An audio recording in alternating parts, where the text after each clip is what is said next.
IVF చికిత్సలో 25% భారీ discount, free doctor consultation, free ultrasound scan, logo launch, Andro max advanced male infertility centre ను కూడా ప్రారంభించారు. గత ప్రభుత్వంలో అంటే వైఎస్ఆర్ కాంగ్రెస్ పార్టీ అధికారంలో ఉన్నప్పుడు విశాఖలో వైఎస్ఆర్ కాంగ్రెస్ పార్టీకే చెందినటువంటి ఎంపీ ఎంవీపీ సత్యనారాయణ ఆయన కుటుంబాన్ని అంటే ఆయన భార్య, కొడుకు, అలానే ఆయన ఆడిటర్ని ఆయన ఇంట్లోనే కిడ్నాప్ చేసి ₹1 కోటి వసూలు చేశారు అప్పట్లో దుండగులు. అయితే ఈ కిడ్నాప్ చేసినటువంటి వ్యక్తి పేరు హేమంత్ అని, అతను గతంలో ఎంవీపీకి సన్నిహితుడే అని చెప్పి అప్పట్లో వార్తలు కూడా వచ్చాయి. అయితే ఆ తర్వాత దీని గురించి పెద్దగా ఎవరు పట్టించుకోవాలి.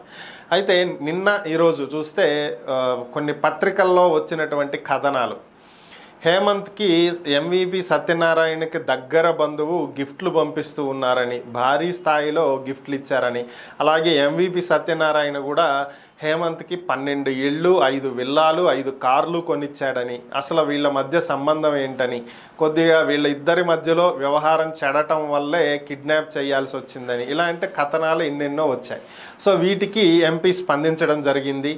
అప్పుడు కిడ్నాప్ చేయబడిన మాట వాస్తవమేనని, ఆ రోజు ఎంత బాధ అనుభవించారో నా కొడుక్కి, అలానే నా భార్యకి, నా మిత్రుడు ఆడిటర్కి తెలుసు అని చెప్పి ఆయన చెప్పారు. చావు దగ్గర వరకు వీళ్ళు వెళ్ళి వచ్చారని, అయితే అయిపోయింది ఏదో అయిపోయిందని చెప్పి మేము అప్పుడే దీన్ని వదిలేసామని, కానీ కొన్ని పత్రికలు హేమంత్కి నాకు ఏదో రిలేషన్ ఉన్నట్లు, అలానే నా దగ్గరి బంధువు నా కోడలి తండ్రి బెంగళూరులో ఉంటారు ఆయన హేమంత్కి గిఫ్ట్లు పంపిస్తున్నారు అంటూ ఆయన్ను కూడా దీంట్లోకి లాగారు.